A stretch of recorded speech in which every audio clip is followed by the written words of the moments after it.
Hey guys, today I'm going to tell you how to fix cannot verify server identity on iPhone.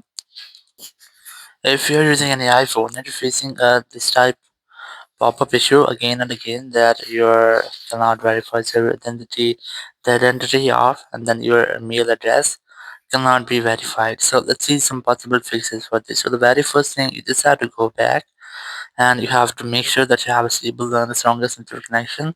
Then go to settings and here go to general. Go to VPN and device management. You just have to make sure that your VPN is not connected. If you're connected to any kind of VPN, just try to disconnect with that. After disconnecting your VPN, you have to go back and here go to apps. Now look for your mail app here, and you just have to select accounts. And here you will get all of your accounts you have in your mail apps. Now you have to look for this specific account here, which are you facing issue. And here this pop-up message, so here you will get the account name. You just have to look for the account here. It might be a Gmail account, so you just have to select that account and then tap on delete account.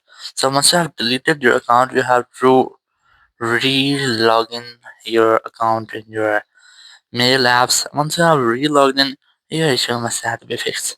If it's still not fixed your issue, so you can go ahead to your settings app and here go to content privacy restrictions in screen time section. Select content and privacy restrictions and try to disable all the restrictions from here.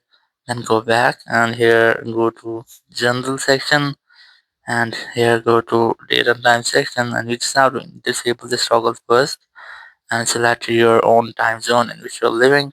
And once you have selected your time zone, just enable this toggle to set your date and time automatically.